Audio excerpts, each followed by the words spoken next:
خالی بودن نقطه شروع است. برای چشیدن از فنجان آب من باید اول فنجان خودت را خالی کنی. دوست من، همه افکار ثابت و پیش‌اندیشه‌ات را کنار بگذار و خنثی باش. میدانی چرا اینقدر این فنجان به درد میخورد؟ چون خالی است. سلام، من علیرضام در کانال جاری. میخوام امروز کتابی رو واسهتون بخونم به اسم افکار بارز. افکار بارز نوشته بروسلیه، در واقع یادداشت‌های روزانشه. شاید اولین چیزی که با شنیدن اسم بروسلی تو ذهن ما نمود پیدا میکنه هنر رزمیش باشه. اما همونطور که پشت کتاب هم اشاره شده که بروسلی همانقدر که درگیر بازیگری و هنر رزمیش هم بود، درگیر فلسفه هم بود. او در واقع در آمریکا رشته فلسفه تحصیل کرده بود. صرف نظر از اینکه خب نویسنده کتاب کی باشه، خود متن کتاب خیلی به پایدار نگه داشتن زندگی من کمک کرده. من امروز متنی رو واسهتون میخونم درباره زندگی که بسیار رو خود من تأثیر گذاشته و من خیلی ازش کمک گرفتم. کتاب حالت جستار داره. یعنی چی؟ در حالت جستار نویسنده میاد تجربه زیستش رو قلم میزنه. ما الان با تجربه زیسته طرفیم، یعنی دقت نویسنده به جزئیات ریز و درشت زندگی.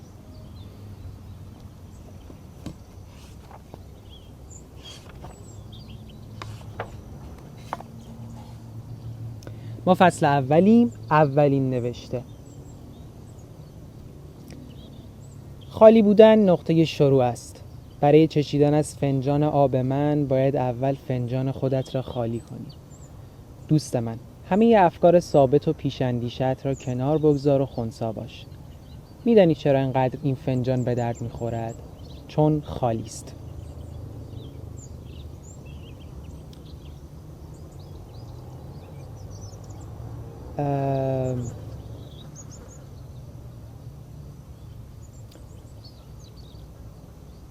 ما صبح‌ها که از خواب بیدار میشیم توی یه توهمی به سر میبریم، اینکه امروز هم همانند روز قبله. روز قبل هم درست همانند روز قبلش. چون ما یه سری قواعد و یه سری حقایق قطعی رو توی ذهنمون داریم که هیچ زمان اونا رو نمیشکنیم. در واقع اینقدر فنجان ما پره، اینقدر خودمون رو از زباله پر کردیم که با این قواعد دلمون هم رهایی پیدا نکرده، در طول روزمون فرصت یادگیری هم پیدا نمی کنیم، چون دیگر همه چیز بدیهیه. با خالی کردن فنجان قواعد ذهنمون و شناختی که از جهان داریم، من فکر میکنم میتونیم واقعا با حواس پنجگانمون جهان رو و زندگی رو دریابیم. چشمهامون واقعی ببینن، واقعا لمس بکنیم، واقعا بو بکنیم و هر روز یاد بگیریم. یکی از در واقع به نظرم بزرگترین جذابیتی که توی کودکی هست و اینقدر دوران کودکی واسه ما دوران خوب و عالیه، به نظرم اینه که ما تو کودکی فنجونمون خالیه و هر روز در حال یاد گرفتنیم. ما چیز بدیهی تو زندگیمون نداریم. مدام چیزهایی رو میبینیم که به حیرت درمون میارن. در فرایند زندگی جریان داشته باش. هیچ وقت نمیتوانی دوبار در یک آب قدم بگذاری دوست من. زندگی هم مثل آب روان مدام در حرکت است. هیچ چیز ثابت نیست. در آینده به هر مشکلی برخوردی، یادت باشد که این مشکلات ساکن نمیمانند، بلکه با روح زنده تو حرکت میکنند. در غیر این صورت دچار تصنع میشوی یا سعی میکنی چیزی را تثبیت کنی که همیشه جاری است. برای اجتناب از این مسئله باید تغییر کنی و منعطف باشی. یادت باشد که سودمندی فنجان به خالی بودنش است. فیلسوف پیشا سقراطی هراکلیتوس معتقد بود تمام جهان و در واقع سرشت طبیعت به تغییر مداومه. یعنی من وقتی پام رو در واقع این مثال رو میزد که من وقتی پام رو درون یک رودی میگذارم، بر میدارم و بار دوم درون اون رود قرار میدم پامو، بار دوم نه رود دیگه همون رود اولیه، نه من همون آدم اول. در واقع همه چیز در حال تغییره و اینطور جهان رو شناخته بوده. در فرآیند زندگی جریان داشته باش.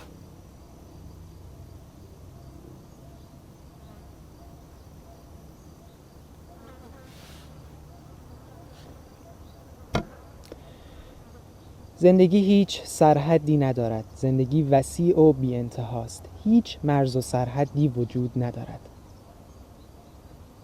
زندگی کردن فرایند مداوم ارتباط است.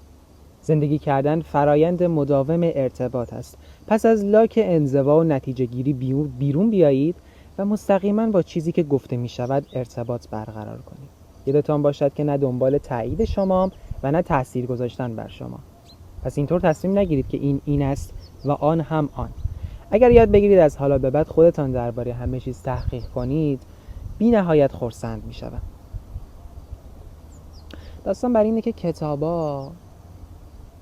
کتابایی که الان موجودن، شاید اکثرا میان میگن که این چیزی که من دارم میگم حقیقته و این رو مسلم بشمار. اما بروسلی چیزی که پیشنهاد میده اینه که ما در هر لحظه از زندگی باشیم و بیاموزیم. اولا چیزی رو ساده نپذیریم، دوم اینکه چیزی رو اصلا مسلم نپذیریم. یعنی در واقع چیز قطعی وجود نداره.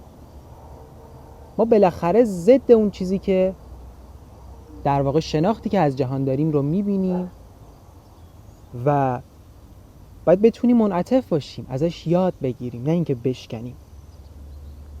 درست مثل شاخه درخت که وقتی بهش دست میزنیم پایینش میاریم، نمیشکنه، منعطفه، پایین میره و دوباره به حالت اول برمیگرده. خود فلسفه‌ای که اینجا هم میاره خیلی با کنگ فو و سبکی که کار میکرده ارتباط داره.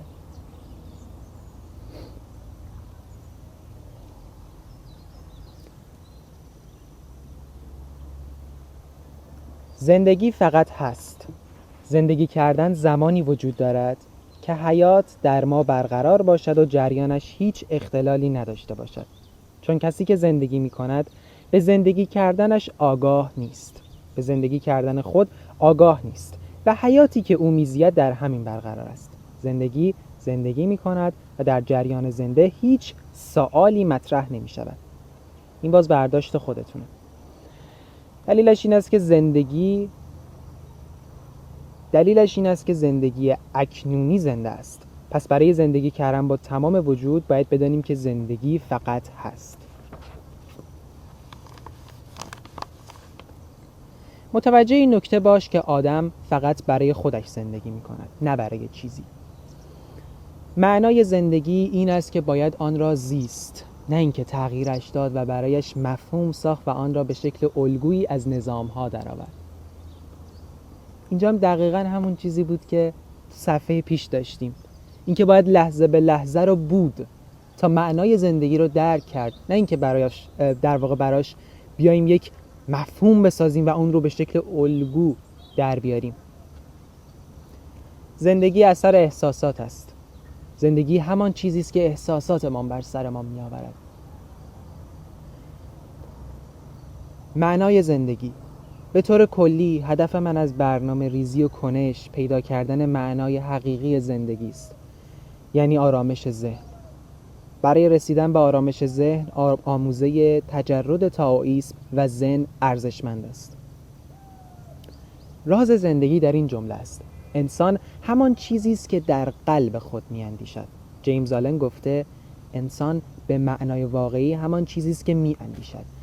شاید سخنی تکان دهنده باشد، اما همه چیز حالتی ذهنی است.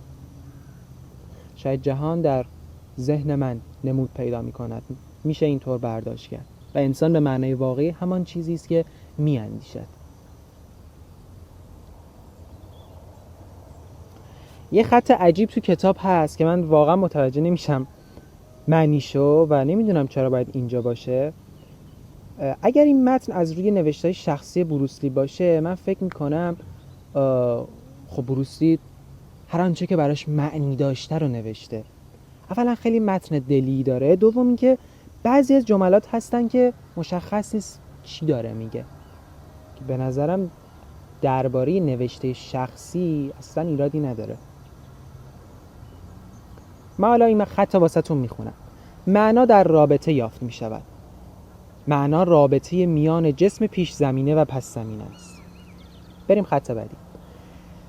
تصدیگری و کنترل لذت‌های نهایی زندگی نیستند. متوجه میشویم که دستکاری و کنترل لذت‌های نهایی زندگی نیستند. محقق شدن، آموختن، موضع‌گیری، پرورش کانون خود، حمایت از کلیت شخصیتمان، رهایی و رسیدن به خودانگیختگی. بله، بله، بله.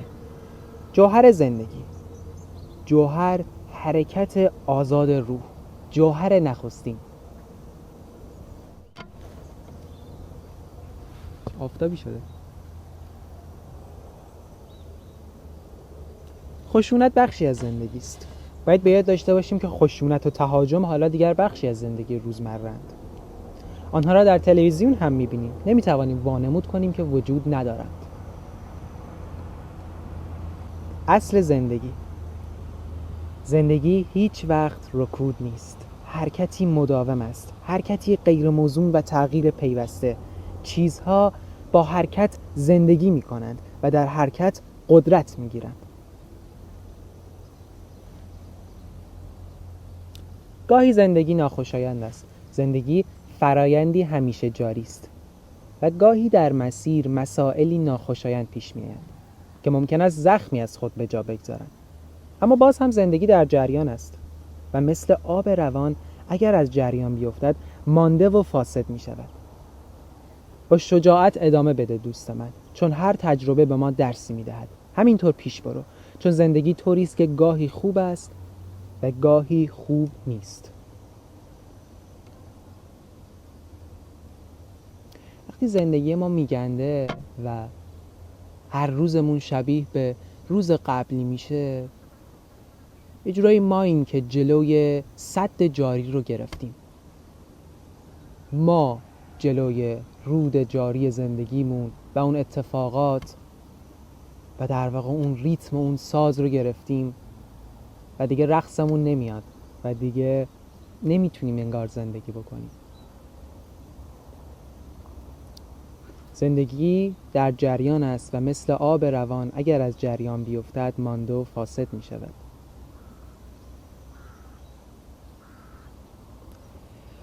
آونگ زندگی باید در تعادل باشد. فقط اعتدال هوشیارانه است که دوام می آورد و این اصل همیشه ثابت است. فقط قسمت میانی چیزها حفظ می شوند، چون آونگ زندگی باید در تعادل باشد و تعادل همان قسمت میانی است.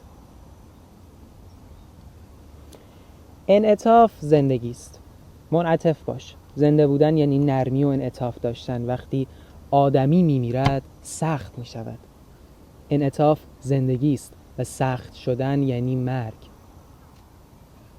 چه بدن مطرح باشد، چه ذهن و چه روح. زندگی در جایگاه معلم. زندگی معلم توست و تو در حال یادگیری مداوم هستی.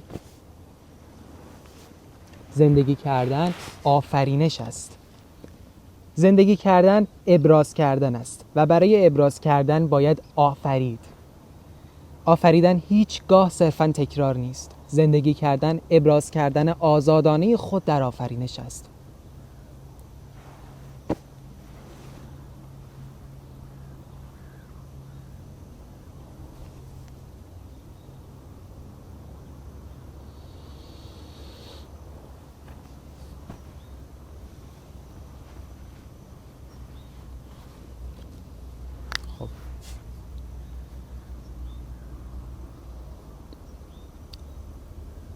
زندگی فرایندی همیشه در حال تکامل است.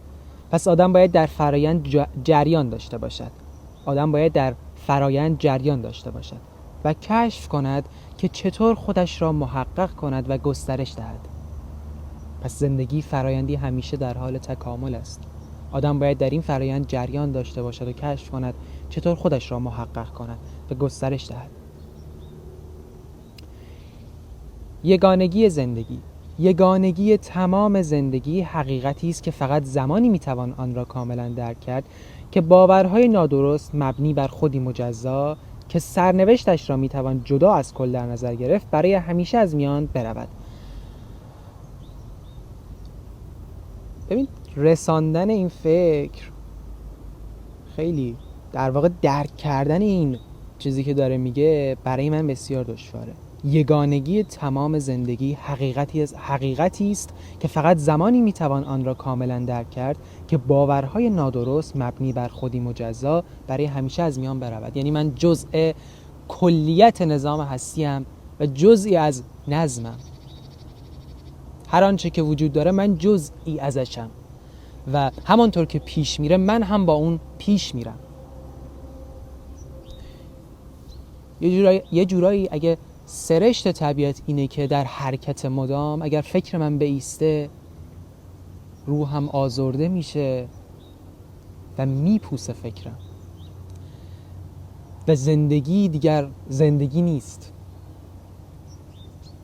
پس اگر سرشت طبیعت اینه من هم با اون پیش میرم.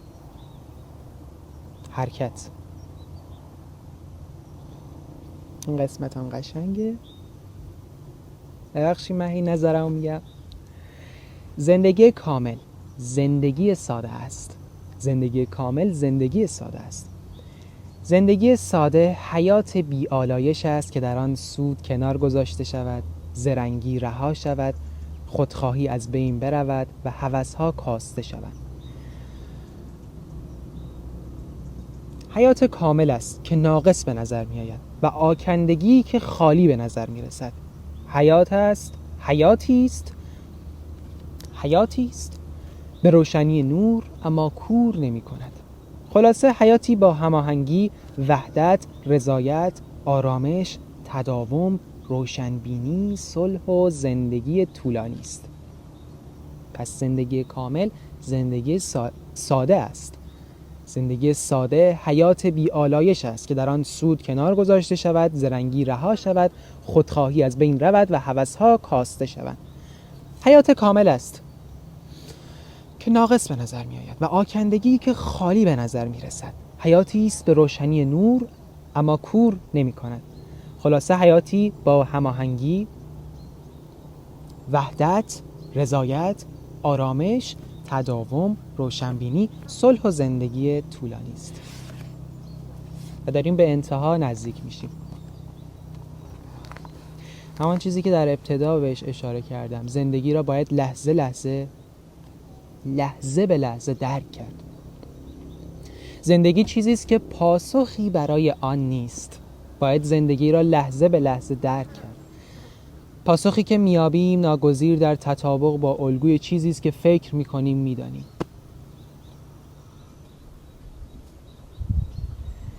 لذت ببر دوست من، یادت باشد که از برنامه ریزی و دستاوردهایت لذت ببری، زیرا زندگی کوتاه‌تر از آن است که صرف انرژی منفی شود.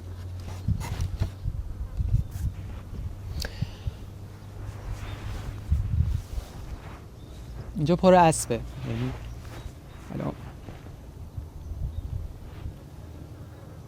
به طور کلی من فکر میکنم اگه ما بخوایم جاری باشیم در روزمون، یک گذشته ای رو باید هضم بکنیم. واقعا اینطور نیست که با خواندن متن کتاب بتونیم در فرایند زندگی جاری بشیم، یعنی با فهم یک متنی بتونیم واقعا جاری بشیم و زندگی بکنیم. هر روز صبح که از خواب پا میشیم ما یک کوله باری از در واقع آسیب هایی که دیدیم رو حمل میکنیم. حتی اگه خودمون هم بهشون توجهی نکرده باشیم، ما این آسیب ها رو دیدیم. کوله بار ما شامل چیزهای مختلفه. پیشنهادی که توی متن اولیه کتاب داره اینه که جاری بشیم، اما برای جاری شدن لازمه که به نظرم با خودمون کنار بیایم، کینه‌ای که از جهان داریم رو بشوییم بره و راحت بشیم و سبک بشیم. در طول روز خسته میشیم خیلی سریع و لازمه که کوله بارمون رو کنار بگذاریم و با خودمون صلح بکنیم. خیلی ممنونم که از میون تمام ویدیوهایی که تو یوتیوب هست این ویدیو رو برای دیدن انتخاب کردین. من هر هفته تصمیم گرفتم یه بخشی از این کتاب رو بخونم. کتاب خب درباره چیزهای مختلف نوشته، مثلا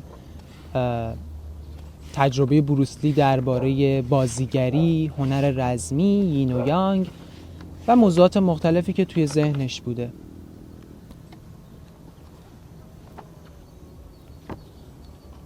در باب مسائل وجود، در باب موفقیت، هنر و هنرمندان، در باب آزادی شخصی، در باب فرایند شدن، در باب اصول غایی. ممنونم که بودین. خداحافظ.